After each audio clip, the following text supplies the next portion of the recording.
Rangamati Satyajit সিনহাকে call করে ready থাকতে বলে, যেই সে ইশারা করবে সে যেন ফোর্স নিয়ে বাড়িতে চলে আসে। এদিকে সাত পাকে ঘোরানো হচ্ছিল আহেরিকে। বাড়ির সবাই রাঙাকে নিয়ে আলোচনা করছিল আর বৃন্দা অ্যাজিউম করছিল যে রাঙা কিছু একটা ঘটাতে চলেছে। এরপরে শুভদৃষ্টির সময় মণ্ডপে এসে উপস্থিত হয় অফিসার সিনহা, যা দেখে ভয় পেয়ে যায় আহেরি। সত্যজিৎ বিয়ে বন্ধ করতে বলে আর একলব্যকে জানায় যে রাঙার সাথে যে ডিভোর্স পেপারে তার সাইন হয়েছিল সেটাতে গন্ডগোল ছিল, তাই এই ডিভোর্স হয়নি।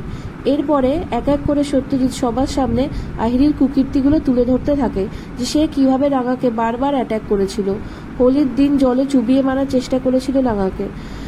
তীরন্দাজি প্রদর্শনীর দিন তীরের সাথে ইলেকট্রিক তার পেঁচিয়ে রাঙাকে মারার চেষ্টা করেছিল।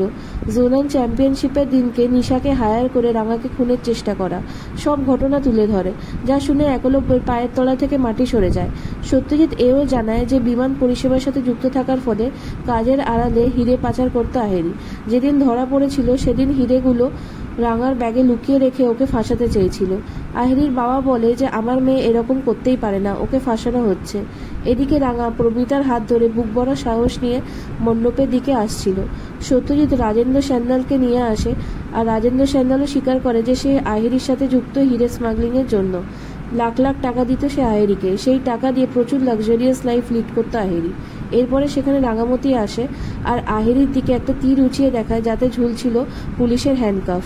আহেরি রাঙাকে বলে যে তুমি মিথ্যে কথা বলছো, আর মিস্টার স্যান্ডালকেও চিনতে অস্বীকার করে।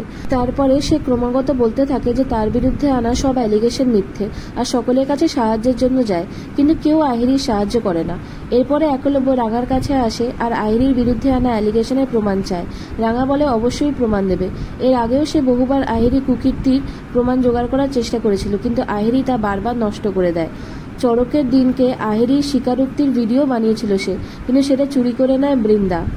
তারপরে চ্যাম্পিয়নশিপের দিনকে যখন একলব্য তাকে বারবার জিজ্ঞাসা করেছিল, তা সবকিছু জানা সত্ত্বেও রাঙাকে মুখ বন্ধ রাখতে হয়েছিল। এইবারে সে বহু কষ্টে প্রমাণ জোগাড় করেছে, তাই সত্যি তার সবার সামনে সে তুলে ধরবেই।